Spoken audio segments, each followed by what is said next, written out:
Assalamualaikum warahmatullahi wabarakatuh. Perkenalkan, nama saya Putri Duratul Hikmah dari kelas 3A Prodi PGSD dari Fakultas STKIP PGRI Bangkalan. Nah, di sini saya akan menjelaskan modul 5 yaitu tentang perkembangan kurikulum sekolah dasar. Perkembangan kurikulum sekolah dasar.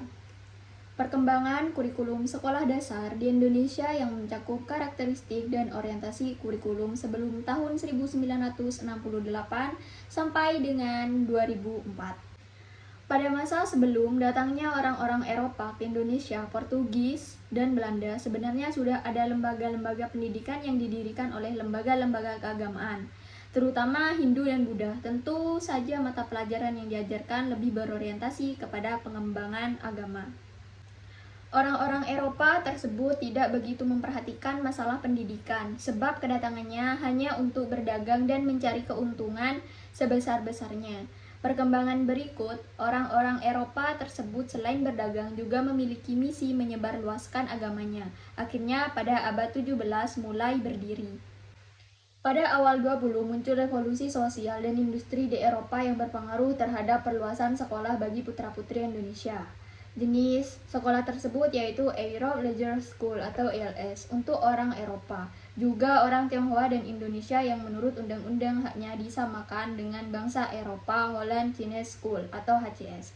Untuk golongan Tionghoa dan Holland Inland School atau HIS untuk rakyat bumi putra kalangan atas. Profil kurikulum sekolah dasar sebelum tahun 1968, setelah agama Islam mulai masuk dan tersebar di Indonesia, maka berdirilah pesantren-pesantren yang memberikan pelajaran agama Islam secara lebih teratur dan mendalam. Pada kurikulum ELS terdiri atas mata pelajaran membaca, menulis, berhitung, bahasa Belanda, sejarah, ilmu bumi, dan mata pelajaran lain. Profil kurikulum sekolah dasar tahun 1968. Adapun unsur pokok yang terdapat dalam kurikulum sekolah dasar 1968 yaitu sebagai berikut. 1. Dasar, tujuan, dan asas-asas pelaksanaan pendidikan nasional Pancasila di SD. 2. Struktur, program, atau kerangka-kerangka kurikulum sekolah dasar. 3. Bahan pendidikan atau garis-garis besar program pengajaran. 4. Pedoman, evaluasi atau pengisian, dan penggunaan buku rapor murid SD. Profil kurikulum SD tahun 1975. Pada kurikulum 1975 menggunakan kebijakan pemerintah di bidang pendidikan nasional yang digariskan dalam ketetapan MPRI 4 atau MPR 1973 tentang GBHN yang menuntut adanya perubahan dalam pendidikan. Tujuan pendidikan pada kurikulum 1975 yaitu 1. Memiliki sifat-sifat dasar sebagai warga negara yang baik. 2. Sehat jasmani dan rohani. 3. Memiliki pengetahuan keterampilan. Sikap dasar yang diperlukan untuk yaitu 1. Melanjutkan pelajaran. 2. Bekerja di masyarakat dan mengembangkan diri sesuai dengan asas pendidikan.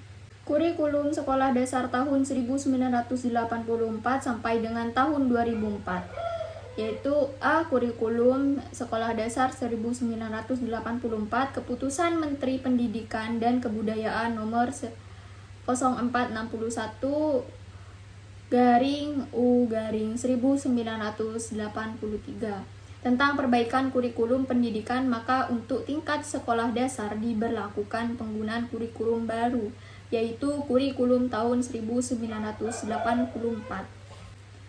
Pada tujuan kurikulum tahun 1984 pada pendidikan nasional tersebut sebagai acuan dari tujuan pendidikan sekolah dasar, mendidik murid agar menjadi manusia Indonesia seutuhnya berdasarkan Pancasila yang mampu membangun dirinya sendiri dan ikut tanggung jawab terhadap pembangunan bangsa. Profil kurikulum sekolah dasar tahun 1994 pada Undang-Undang Nomor 2 Tahun 1989 telah dirumuskan bahwa tujuan pendidikan nasional ialah mencerdaskan kehidupan bangsa dan mengembangkan manusia Indonesia seutuhnya. Profil kurikulum sekolah dasar tahun 2004. Munculnya kurikulum 2004 dikarenakan adanya perkembangan dan perubahan global. Dalam kurikulum 2004, kompetensi yang dilakukan terdiri dari pengetahuan, keterampilan, sikap, dan nilai-nilai.